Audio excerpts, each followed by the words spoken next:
Hey everyone, welcome to our August 2021 Fifth Window Spotlight. My name is Charlene Platon, CEO and co-founder of Fifth Window, and thank you all so much for joining us here today. We host these spotlights every month to highlight nurses and their journeys of self-care and well-being, and also to highlight the diverse profession of nursing.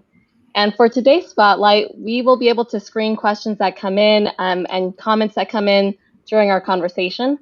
This is a live stream conversation, so if you have questions and you're tuning in from LinkedIn, Facebook, or YouTube, please feel free to drop in a comment or a question, and we will do our best to answer your questions or respond to your comments. And so now we would like to start by introducing the team. So we'll go ahead and have Kathy introduce herself. Hi, everyone. Kathy Schaefer. I am a registered nurse, a co-founder of Fifth Window with Charlene, and I'm also a compassion fatigue professional and a trauma-informed specialist. Wonderful. Thank you, Kathy. And we would also like to now introduce our August 2021 Fifth Window Spotlight guest. And so we would like to introduce Dr. Princess Fumi Stephanie Hancock. And Dr. Hancock is known as the Princess of Suburbia, and she is an African princess living in Diaspora.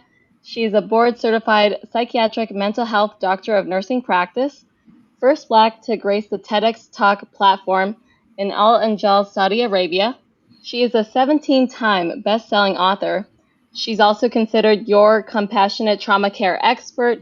She's a Johnson & Johnson Nurse Innovation Fellow, SONSIEL member, CEO of POBPsychiatry, which is a group of mental health clinics in Arizona, and the creator of Storyteller Bistro, an online educational platform which helps people with trauma use rehabilitative storytelling to change their narratives. Thank you so much, Princess Fumi, for being here today. Thank you so much for having me. It's an honor, and I'm just so glad to see you here. And there's so much to talk about, and I just want to first start with your personal journey and, living in Nigeria with royal responsibilities as an African princess and then coming to the United States. That sounds like an incredible journey, and I just want to know, how old were you when you first came to America, and what prompted you to stay in the United States? That's an interesting story. I believe I was 16 years old when I first got here. I just came on a vacation and then went back home, I finished my first degree at 17, I believe. And then I kind of told my dad, I said, okay, just give me 1 year. Let me go sow my royal oats in America. I'm going to be back in 12 months. Don't worry, I'll be back. Well, the rest is history. So I decided not to go back home for a while and kept doing my own thing here. I wanted something really different from where I was, because back there I was responsible for quite some things, even though I was younger then. I wanted to kind of spread my wings a little bit, be free, live a free life, and see how it feels like for nobody be behind you or something like that. So, and that's what got me to America. That's amazing. Thank you so much for sharing that. And, how has your background living in Nigeria and being part of the royal family, how has it impacted your career and your life in the United States? Wow. Now, back in those days, I knew I always wanted to do something that has to do with caring. I tried looking into medicine, but I didn't quite like medicine because I felt like it was a little bit cold for me. And the kind of character and behavior that I wanted to be somebody that could love somebody, that could put a little bit of love behind things. So medicine just did not work for me. Now with nursing, that was a different story. I wanted nursing, but in those days back in Nigeria, nurses were looked on as almost like prostitutes, really. They were looked at like somebody who had no brains, someone who had to follow the physicians in everything. So coming from a royal family, that was just a no-no. I mean, it was just like, my goodness, no, you can't do that. You can't do that. And so for me, coming here to the US, so what I needed to do back home was going to writing, because I felt like, okay, writing was a little bit soft, gentle, and it was just writing about social justice. I mean, who's going to get hurt over that one? So I did that when I was in Nigeria with the hopes of when I came here, I was going to be able to do whatever I wanted to do, which was nursing. And so growing home back there, growing in the family, in the royal family, you were responsible. There are just certain things that you could not do on the outside, right? But my dad, who is the prince, was very good at shielding us. He shielded us from a lot of traditional, cultural things that were not quite great. And so, but for him, even though he was a prince, he taught us to work hard. He said, I don't care if you're a princess, I do not care if your grandfather was a king of whatever, you're gonna work hard and you're gonna go down to those people that you're going to be serving later because you are a servant. You're not someone that, someone has to carry their pants, but you are a servant. Being a princess makes you a servant. And so he trained us and raised us to even outside of the perimeter of the palace, to be servants and nothing else. That's so fascinating. That really sounds like servant leadership, the Yes. concept of servant leadership. And that's just such an interesting background. And I really appreciate you sharing your story because, that sounds like an incredible journey. And you just kind of grazed over the whole writing, but you're no stranger to writing. You're a very gifted and talented writer and best-selling author, in fact. And you've written over 24 books, if I'm not mistaken. And I just want to know what was the focus on the books that you write, and Wow. how would you encourage others, especially nurses, to write, share their messages? Just wanted to learn more about that. Let's start with this. Nurses are storytellers anyway. Let's just start with that. Most of us don't know that, but we are storytellers because every time we would go to the bedside and take care of somebody, you're always left with somebody's story. So nurses are storytellers. For me, storytelling is healing. For me, I kind of take storytelling and I look at it and I say, well, this is how I can help others to heal. So let me share this with people. In every profession, there are challenges, right? And so when I started to write, let me say this. I was rejected over 40 times. I need to back up on that a little bit. I was rejected. I want somebody who might be frustrated, who might be listening to this either live or back. I was literally rejected 40 over, well, I stopped counting at 40, frankly, 40 times. But you want to know what happened? That 40 times was what I needed to push through. I was never one to give up. And so I said to myself, okay, if you're not going to publish me, I'll publish myself. And so I started off publishing myself on Amazon, thought it was a joke. And then, did it the very first time, woke up, somebody woke me up and said, oh, Princess, you just became a best-selling author. I said, what does that mean? You mean a best-selling author? What does that mean? And that was my first one. Would you know that very first book happened to be the same one that was rejected over 40 times? Wow. What was it about? Well, it was about my life. It was an inspirational I could thing imagine about that my being life. that's definitely Right. a bestseller. And and it became a bestseller. And till today, this is now, I'm talking about 1996, till today, I have filmmakers, I have people still calling me and saying, can we make it, turn it into a movie? And I said, I already have that space already. So you're going to have to come to me with something other than can we make it into a movie? Because I have a storyline on that one too. So I began to write. So for nurses that are out there, start with just a pad, right? It can be a pad on something very simple. It doesn't have to be anything dramatic, but it can be a simple op-ed in your local area, your local newspapers. And that's how I started. I started off with a local op-ed, and I took that same story and I began to enlarge it into a short story. I took that short story and I moved it into a bigger book. A lot of the things that we do in life right now, just walking outside of your home, you might be surprised that you have nuggets of wisdom in them. So I'm one that write on journals a lot.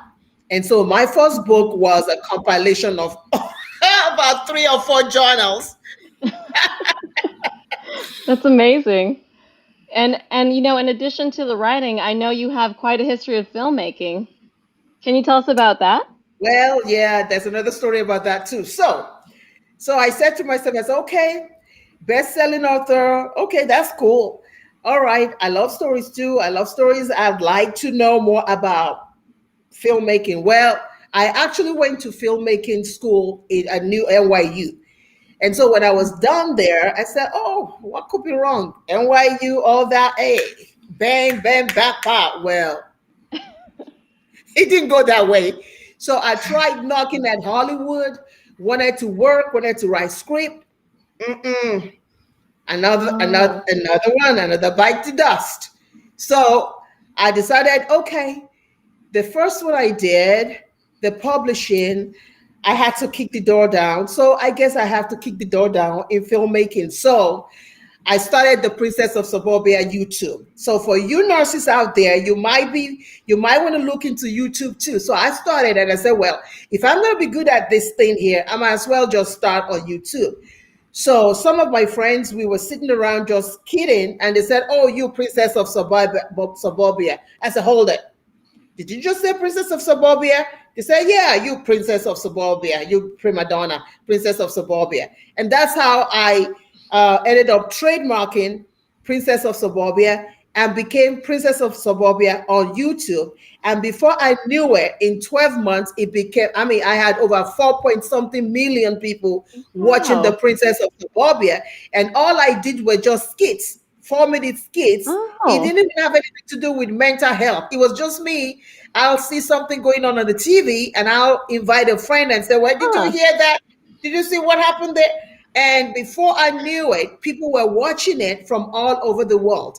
We have, as nurses, we have all these tools in our hands, just like what you're using now. We have all these tools in our hands. And it's just a question of having the tenacity and the willingness to be able to push through. It's not a question of how many times you got shut down. It's a question of how many times you dust yourself and get back up again and do it. So with filmmaking, that's how I got into filmmaking. And now I make movies, inspirational movies about women, movies that really tell stories. One is Fearless Visionaries, that have won incredible Hollywood awards. And I'm just grateful for that. Where can we watch your movies? Oh, you can. Well, okay. So you can go on, I guess, YouTube now, or even Amazon, because I kind of sold it. I sold some of my movies out to a lot of the agents. So they put it on different platforms. Some of them have actually gone on films in theaters, and now they're out of season right now. So they're probably in, I don't know. I think if you Google YouTube, you'll see some of it there. Or if you go on Amazon Fire or something, I don't know. I just sold it. I just not sold them, and I'm done with it. And I'm going to the next. You're like, it's out there. It's great. Definitely find, because Fearless Visionary is one that I'm so passionate about. It's about, I took 18 women from all over the world, brought them together. People that have dealt with trauma, different backgrounds. I mean, you have engineer on them. You have people that are lived in Dubai, lived in Saudi, all over, and I turned every single one of them into #1 best-selling author. And we traveled the world last year. It was just incredible. That is amazing. I mean, I really have no words to describe how incredible that is. And in speaking about nursing and nurses, can you tell us how did you transition your career from writing and filmmaking all the way to the other side to nursing? I know, right? You're talking about two brains right there. That's but the amazing. difference with me was that my brains were still working together, really, because the stories that I told were stories that I heard from people that I took care of. There were stories that I experienced myself, with someone like me who's dealt with sexual abuse before. I've dealt with failed marriage before. I've dealt with suicidal ideation, even attempt. So that stories, my life was a story in itself. And so if you're a nurse out there, start with your life, because here's the thing: if you don't have the latitude and the openness and the willingness to want to even share your story, now who's going to share their story with you? So a lot of times I Hmm. tell my nurses, because a lot of us, we want to tell stories, but share your story, because your eyes, right? People want to see the world through your eyes as nurses. As nurses, we care. As nurses, we are people who comfort others when they are sad, So when you are persistent as a nurse, it's important that you first start with your story. The power of your stand, the power of your story as a nurse will actually push you and thrust you into writing if you so desire. Hmm. Absolutely. I do think everyone has their own story, and so many great things can happen when you share that. And and in speaking about your own career in nursing, how did you start in nursing? Was it at the bedside, or what specialties did you dive into? Oh, I went into everything. ICU, I did critical care, because I knew when I wanted to start, I was a second career. I started off as a social worker, first as a writer, then a social worker. Then I was done with social work because I felt like it was a cyclical thing. That I needed a holistic solution to something, and social work did not give me that satisfaction. So I moved into nursing as a second career person. And so for me, before I finally kind of said, okay, mental health it is, I wanted to see what was out there. So I started off in critical care, did some years in critical care, and said, that's not for me. And so and so I was Yeah, done with there's that. a I lot said, of. well, okay, what to Mhm. do now? What to do? All right, let me do telemetry. Oh, okay, cool. Nah, that's not it for me. And so for me, mental health was just that's who I am. That's who I've always been, even as a princess back in Africa, taking care of other people, talking about stories, rehabilitative story. That was who I am. Taking drips and doing this. I mean, there are other people that are great at that, but that just wasn't me. Mine was sitting down and I listened a lot. I was one of those that listened a lot more than I would talk when I would meet patients. So it was just logical that mental health was in for me. Now, if you're a nurse out there, you need to find your path. You need to find your rhythm. Now, you might be the greatest critical care nurse. Then, hey, bravo. Then deal with that, do that, and stand in the power of that. Whatever it is, whatever part of nursing that you find yourself, there's always a story to tell. Absolutely. And I know you have so many stories to tell, and I've seen you on television, and you're all over, I feel like all over the media, and it's just incredible. And can you share about your interviews you've been doing on television, and what messages are you trying to convey in these interviews, and what would you like to share with the audiences? I tell you, when the pandemic hit last year, that was a big thing for me, because I began to watch a lot of the TV shows, and I would watch a lot of news, and I would see physicians, I would see people that were ER and all this, and I would never see a nurse. And once in a while, when I see a nurse, I see them all, tired with goggles by the bedside. And the only thing that they would ask them is about the story by the bedside. And I began to say, wait a minute now, nurses are more than that. We are more, we are researchers, we are storytellers. It doesn't matter what part, what sector, nurses are there. We showcase We showcase not just the healthcare industry, we showcase other industries too. So I began to now sit down and say, okay, if nobody else would do it, so I started off with trying to interview a nurse in my group, and I said, hey, can I interview you because you've been through COVID and you actually survived COVID. And she said something to me that was powerful. She said, oh, I know I survived it. Oh yeah, but I just like to be in the background. And that hit me. And that really, really hit me. And I said, why do you want to be in the background? I said, oh no, I'm just a nurse. And I said, you are just a nurse. And so I decided, I said, well, this year, 2021 was going to be a year where I was going to prove something to myself and to the other nurses that are in my group, that we are more than just bedpan peddlers, right? We just don't peddle bedpans. We do more than that. Mm.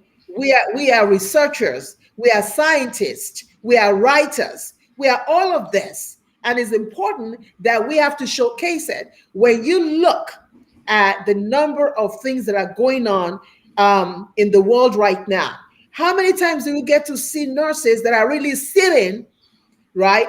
I'm not talking about nurses that they just put something on them for a few minutes they just add the night shift. No, really sitting at the table of analysts and talking. How many of us are really being invited to sit and say, hey, talk to us about mental health, talk to us about what's going on with pandemic? You hardly find that. And so because of that, I said this year I was going to prove a point. And my point was, I was going to prove that we are more than bedpan peddlers. And that's why you see all over this year, in so many places, CBS, NBC, I've been on so many Fox and even places that I don't want to be in. All the way to Canada. I have some things that I've done in Canada, and I have some upcoming ones in Canada too. Just to say and inspire my other nurses that you are more than we cannot say that we want nurses to be out there and we want to stay in the background. Come on, y'all. Absolutely. Just and come forward.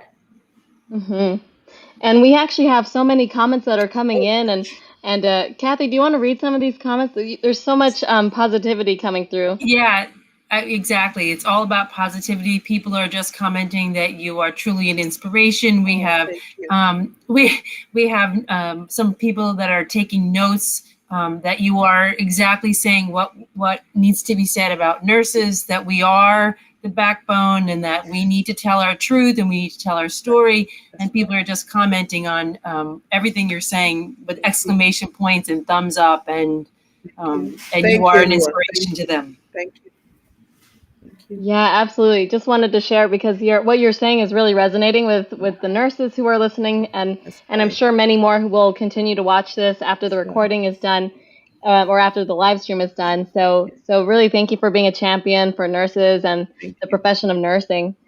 And nursing is a challenging profession too, and there are times when we might encounter challenges along the way. And do you have any examples you want to share about your journey as a nurse in terms of times where you might have had challenges or roadblocks that you wanted to overcome, or any struggles within the profession that you had to overcome? Oh, thank you for asking that. When I was in Tennessee, right, I finished my school when I was in Tennessee. And I decided, I said, well, how do I want to go about with this nursing? What do I really want to achieve with nursing? I knew that I wanted a situation where I could bridge a gap between Africa and America, right?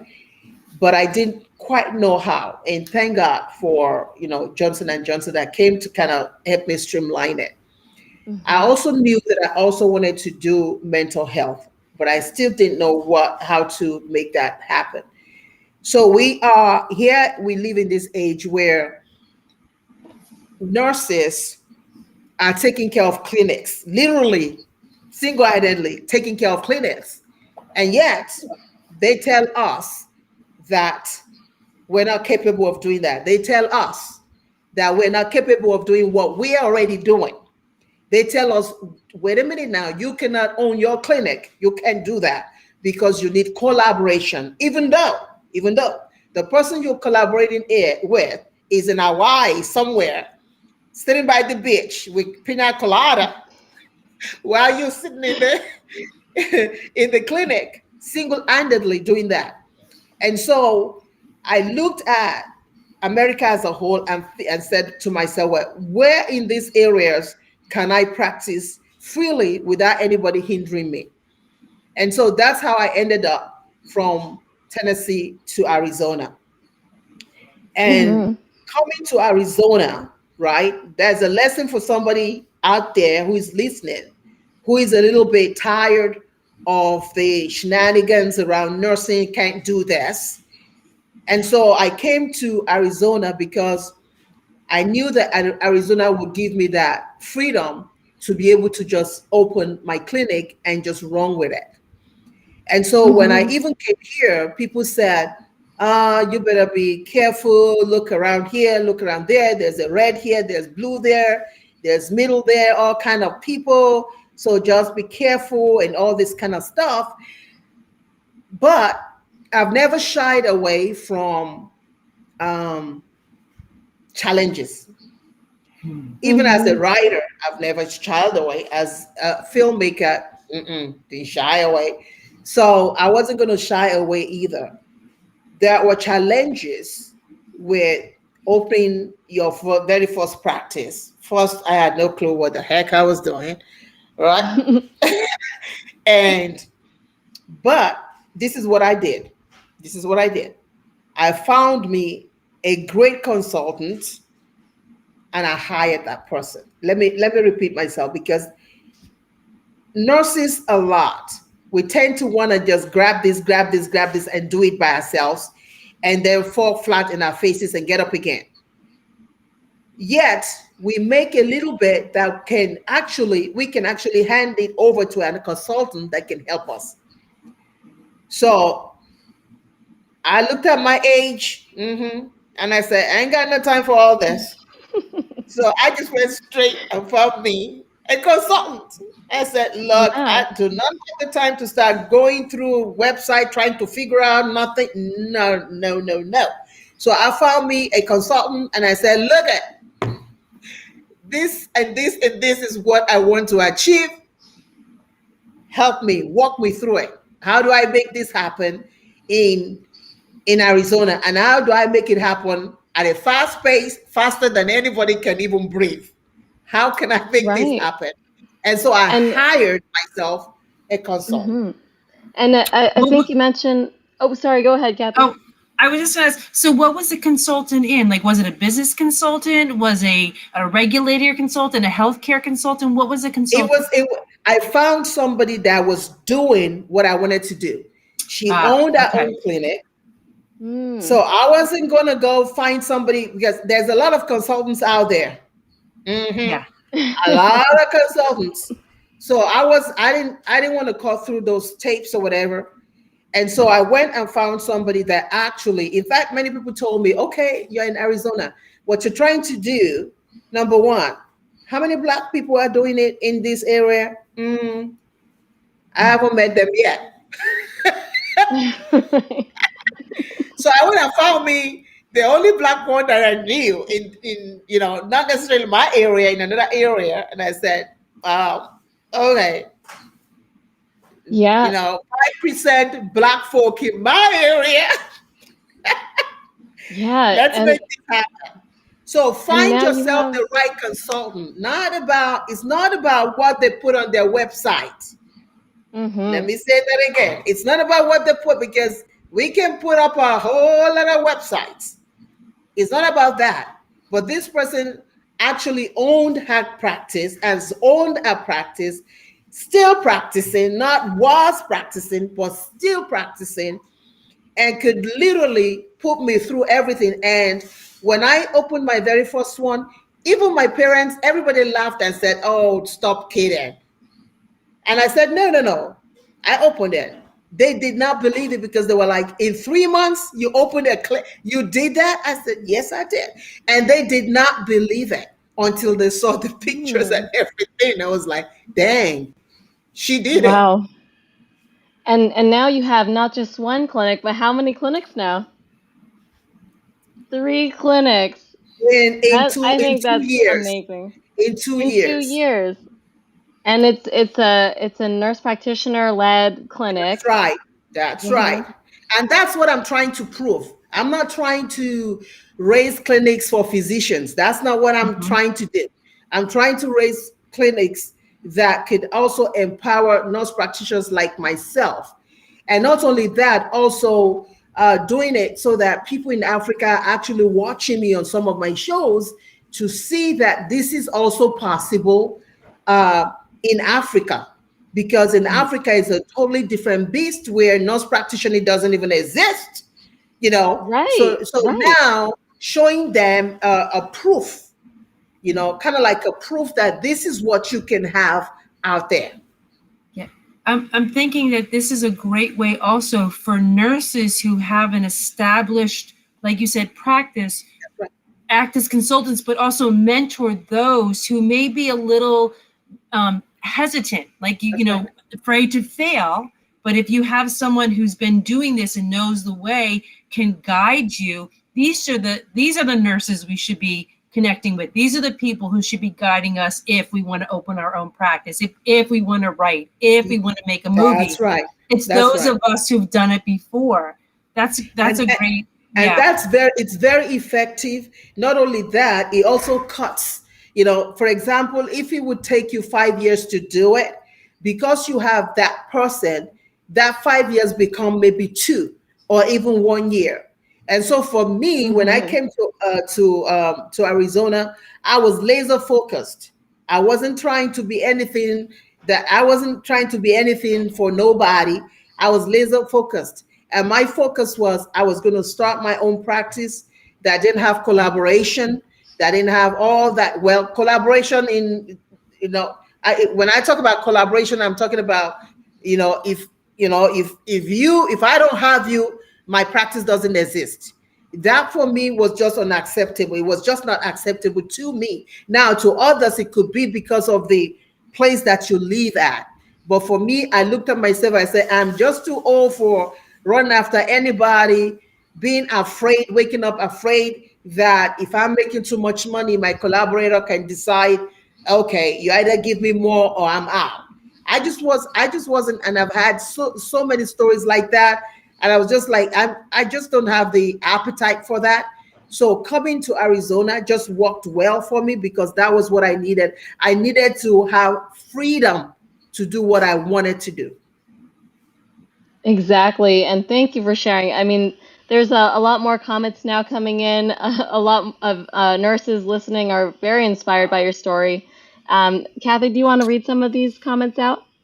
Yeah. So actually, one of our guests who's on the joining us made a comment that they feel that the Future of Nurses report that just came out, Future of Nurses 2030, is going to hopefully decrease or remove those barriers when nurses have full authority, practice authority. So That's that was, right. do you agree with that? Do you think that's looks better for us now as nurses? Yeah, I think at some point they would no longer have a choice, and that's the truth. Right. And they will no longer have a choice. I think Maryland several months ago opened their that state up too, and really see other states that would follow suit. Now there are some major states that we would have to really work harder on. For example, Texas is a big one. North Carolina the Carolinas is a very big one. Chicago. So there are some parts like that that nurses, I feel like organizations need to be more out there. And the way that we could do that, even as individual, is us also getting ourselves into the media, not Mhm. waiting for our organizations to do it. But if you get in on the media, you become an analyst on Fox News, or or Charlene becomes an analyst on this.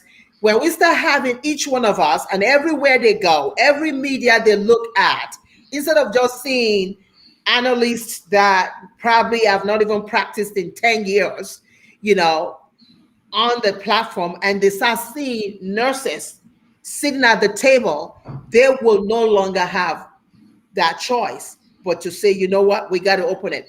Look at what the pandemic has done. Even with the pandemic, the so-called nurses that, you know, they've said, oh, you cannot own yours, you cannot do this. But guess who's been running all these clinics? Right. So the same thing they said we can no longer do, or we're not able to do, we are doing it. So we're being used during the pandemic for whatever. And do you know that when they thought the pandemic was getting ready to be over, then you have some groups that are writing letters and say, oh, it's time now to put the nurses back on that collaboration. I said, collaboration, my, you know what, foot. I said, because we've been out there, you know, doing all of these things. What you should be saying is, my goodness, we didn't think they could do it, but look at them. I think we need to, you know, we need to expand it, not the other way around. So this is what, but nurses, we have to get up. It's time for us to get up. We might not be comfortable in front of the camera, but you know what? We need to work at it. We need to work at it, because the more nurses are at the table, I want to be seen. I want to be turning on the TV. And when I see any one analyst, it better be one nurse on that table too. I am tired of looking at, you know, all these big platforms, media platforms, and not seeing nurses, but just seeing nurses rolling things, talking about, you know, no, we do more than rolling things in the middle of hospitals. Right. Exactly. And there is so much opportunity for nurses to really put themselves out there. And I think, and it doesn't have to be in the TV, it could be in writing, it could be on YouTube, just like all the different avenues that you've utilized. Social media is huge now too, and there's more and more nurses going on these platforms. So lots of opportunities to share the messages and to share the experiences of nurses. And we have a question in the chat. Kathy, do you want to read that? Yeah, I'm actually having a little hard time pulling the chat up for some reason. Oh, okay. There is a question. What are your thoughts regarding the current salaries of nurses? It being underpaid for so long, nurses and paying nurses and better benefits. That's why I'm an entrepreneur today. Because okay. I think when you look at, you know, the way we work so hard that there are times I see some nurses say, oh, I did 40 hours or I did 80 hours and I got $10,000 that month. I said, well, divide that 80 and divide the 10,000. By the time you finish dividing it, you'll be surprised that you're the least paid amongst everything. So I said, so it's been, the only way we can change this is if we put ourselves out there. Just like what Charlene says, it doesn't have to be the media. There's the print media where you can begin to write blogs about what you believe. Now, that question is so cool because somebody else can pick up that question and you can continue to actually write and interview other nurses simply based on that question. And the more we go out there, the more we put ourselves out there. Here's the thing. Other people in different parts of, I don't know, profession, they're pushing, you know, everybody's pushing their own profession. Now, why can't we push ours too beyond our bedside? If we want to be taken seriously, if we want to want people to really look at, you know, for example, what she just talked about, then there are things that we have to do and not just wait and stay behind the scenes with our organizations that we're part of and say, oh, well, the organizations are in, you know, Washington, D.C., they do it. We can do things individually that collectively, when they look at it, when people in Congress start Googling and they start seeing a slew of nurses say something about that thing there, You better believe it. Somebody else is going to pick it up. Someone will pick it up. So I think it starts with us nurses first defining what we want out of this, and now saying, you know what, I'm going to do my very best individually and then collectively so that we can make a difference. Because frankly, we're just like teachers. We don't get paid what we put out there. And that's the fact. I think also for a very long time, we've accepted the negative norms, like working, like we're expected to work so much. We're expected not to have a mental health day. I mean, that we just accept it. And I think that it's time for us to say that that's not normal. Like we shouldn't be proud of the fact that I worked 4 12s, and picked up an extra shift, right? Like that's not a badge of honor. I don't think. And I'm glad that you actually mentioned that, because a lot of people think that you should be, that's something to be proud of. Say, oh, how was your day? Oh God, I worked 16 hours. No, there's nothing. That's nothing to be proud of, because by the time I tell you, my consultant did, when I was trying to start my first clinic, she did this exercise with me that just blew my mind. And I was consultant for another clinic back then, and they were really paying me very high. I mean, high 6 figures, right? So I said to myself, oh, high 6 figures, that's cool. So she gave me this assignment, and I said, well, it's going to be tough to leave that job. I want to start this clinic, but it's going to be really tough to leave that consultant. So she asked me what I was getting. I put it on the paper. Then she started to walk me through, divided by that month. So I did it. She said, okay, divided by that week, I did it. And by the time I was going to an hour, I was depressed. I started off from being, wow, I'm one of the best paying in this area, to dang. And when I saw that, then he said, okay, now put this here. He said, okay, here's your clinic. This is how many people do you want to see? I said, oh, I don't want to see more than 8 people a day. So, okay, how many people do you see now? Oh gosh, maybe 16, 20. He said, oh, okay, all right. Okay. Yeah, this is how much that you're going to get average per health plan. Just working for 8 people, just 8 people for that day. This is how much for like 20, whatever per that day. She never had to convince me again, ever. After I saw that, I was like, oh boy, I've been whooping my own behind for a whole lot of time. So there are times, we get with nurses, they give you these big, bold numbers, and you get caught up in, whoa, that's a number. But if you really sit down and divide it by the number of hours you spend on that floor, you will be like, I need to go. I need to go. Yeah. Walking lunches, maybe get to go to the bathroom once a shift. I mean, again, these are things that we think they're normal, but they're negative norms that we have all just accepted. It's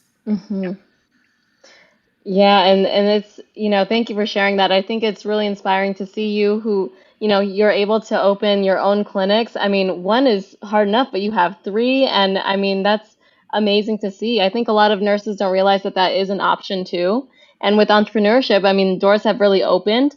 And, I think I'd love to hear more about, your work too with innovation. I know you're one of my co-fellows in the Johnson & Johnson Nurse Innovation Fellowship.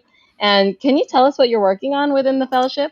Oh gosh. All right. So there's this concept or project that I've been working on for years called Rehabilitative Storytelling. And so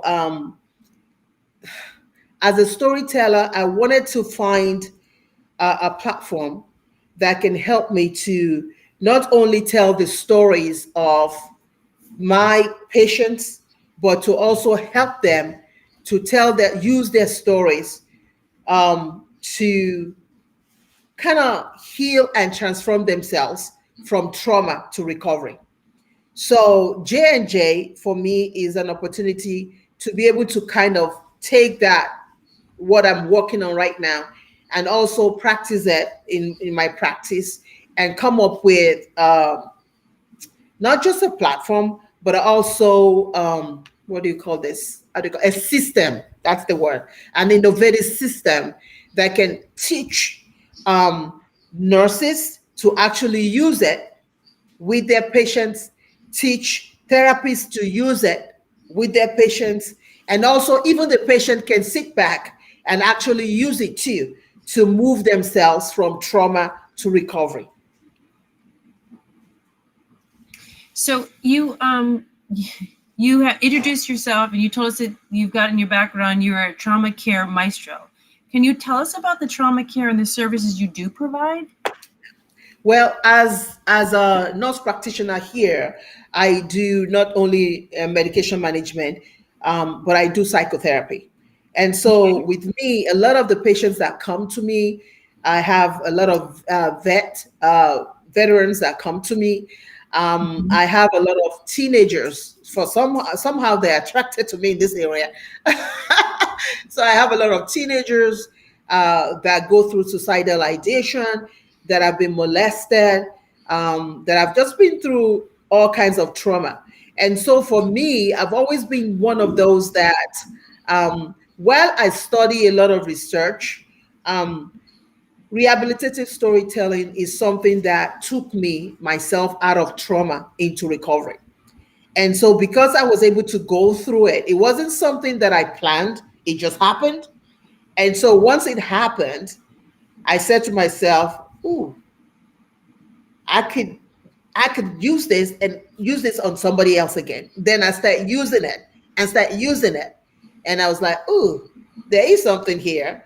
And so for me, I believe in the power of storytelling. I believe that we all have stories, and there are times in life you can teach people a lot of things and they will forget. While you're teaching them, they're excited. Yeah, yeah, yeah. But one thing that they do not forget is story. When you tell somebody a story, you can come back 10 years from now. They would forget the lesson, forget everything else that surrounds that story. But they will come back and say, I heard that story before. So I believe that when you are dealing with trauma, is heavy enough, right? It's a heavy thing. But when you bring storytelling into it, you're also bringing your own self into it. You're allowing somebody to come into your life, and you're telling your own story too, so that they can say, wow, I resonate. That part resonate with me. So I'm going to open up myself so that I can share too. So for me, storytelling, rehabilitative, and I call it rehabilitative, not just telling stories because you want to feel like telling stories, but we're talking about rehabilitative, the ones that help to rehabilitate your thinking, that helps to rehabilitate your thoughts, and just help to rehabilitate your life. Are there any other areas or the journey for your own mental health and wellness that you may have done besides this trauma storytelling that you kind of stumbled upon? Wow. So there's something called your vision touch. That's another part of my life. On social media, they call me the deep freezer lady, and there's a reason for that. If you Google it, you'll hear the deep freezer lady. And when I was a little bit younger, I went through a major divorce. My kids were 4 and 2. And I literally, when I say lost my mind, I'm not just playing around with it. I mean, I lost my mind, period. And for 6 months, I was out cold. I didn't know where I was. And when I came through, I could remember the only thing I was looking for were my 2 babies, like where the husband was gone. I'd lost homes, I'd lost businesses. I mean, just literally lost everything. Cars, everything was gone, just gone. And I was just left out there, homeless. And I didn't want to go back home to Africa to say I failed. I don't want to go back home to tell my family, the person you said don't marry, I married, and boom, there he is. It blew up in my face. So I don't want to go. And the cool thing about it was that when I came in, I didn't tell anybody I was a princess, so that was even good. I said, well, at least nobody knows. So they won't be able to find me in America or know what's going on with me. But there was something that happened to me when I relocated to New Jersey, and I call that vision touch. You know, master's degree, no money, nothing. Couldn't find a job, but I found one. And the one that I found was in, just bear with me for a second. This is a little bit heavy for me. Sure. The one that I found was in a grocery store by an Indian man who gave me the position. And he said this to me, he said, I can't give you the one in the front, but I can give you a place which is, if you're able to come graveyard shift and just clean the deep freezer, I'll pay you to clean the deep freezer.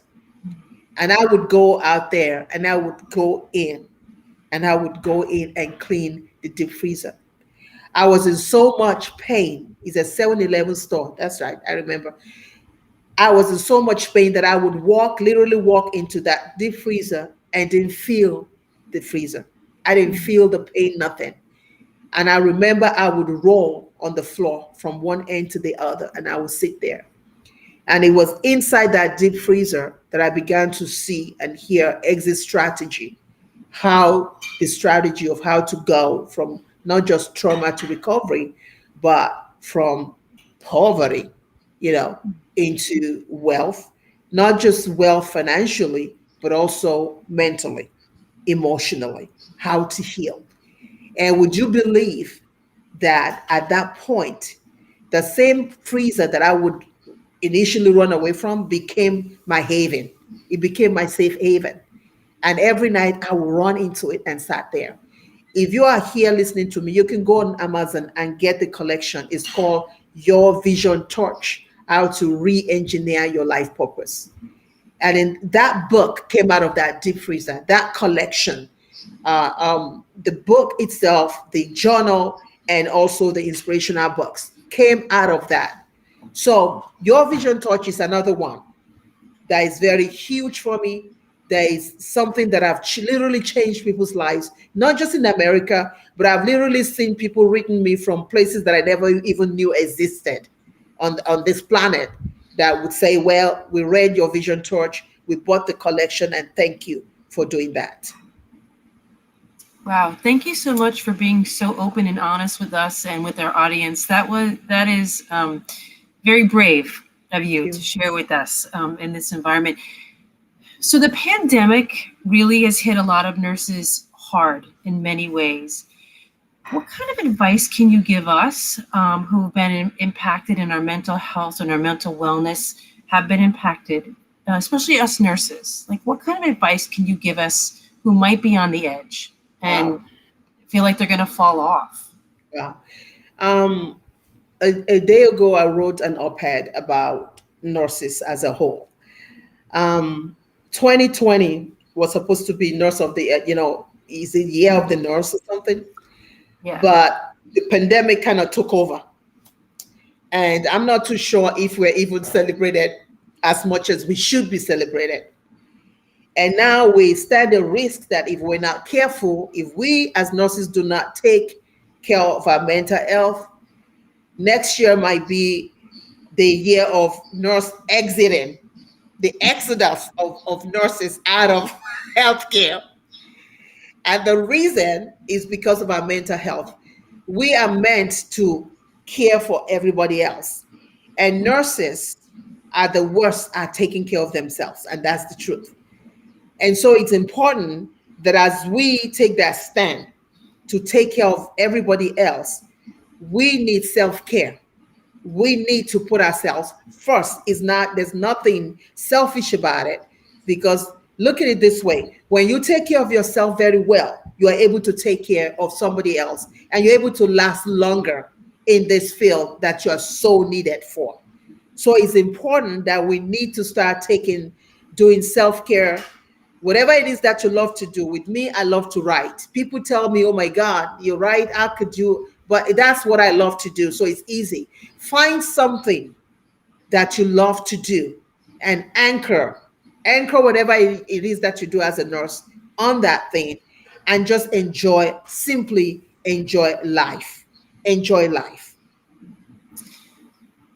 What kind of advice can you give us as nurses about maybe accessing resources that we might not know are out there to find some support? Okay. So for me, I'm always on the internet anyway. So, and you start with NAMI, right?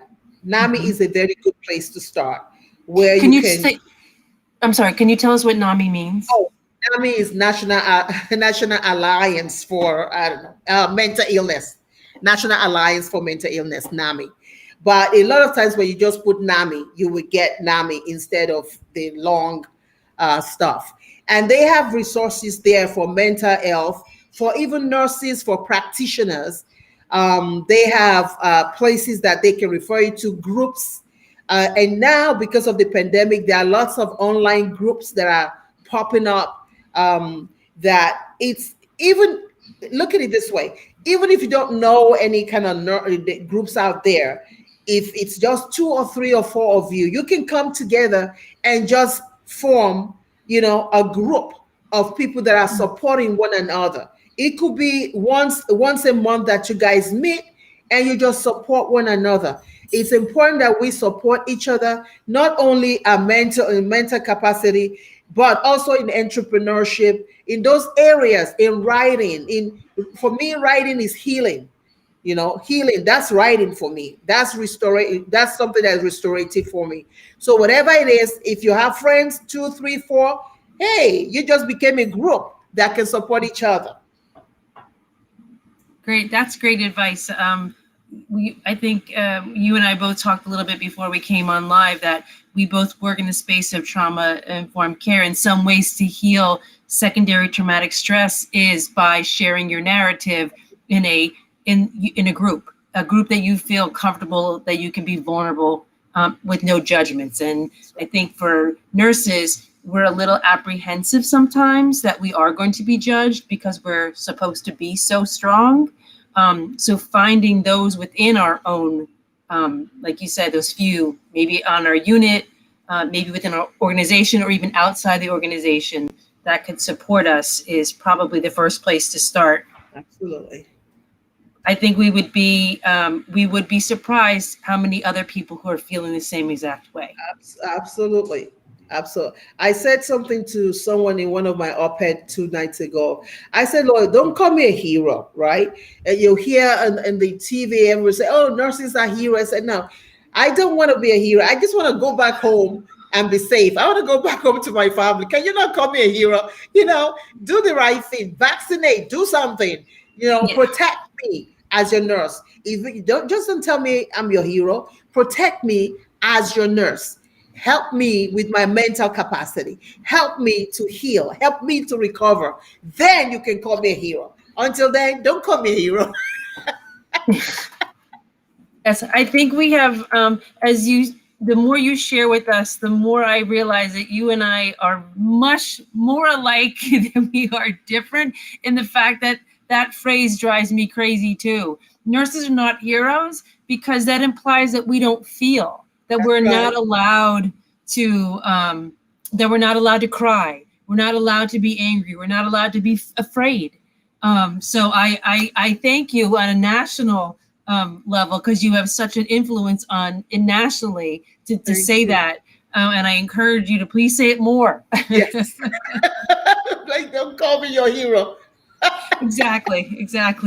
Yes, and I can't believe it's already the end of the hour. Princess Fumi, it has been such a delight. You've shared so many great insights, and there's so many amazing comments in the chat. There's so many nurses who have taken away a lot of lessons and expertise from your talk today. So we just want to say thank you.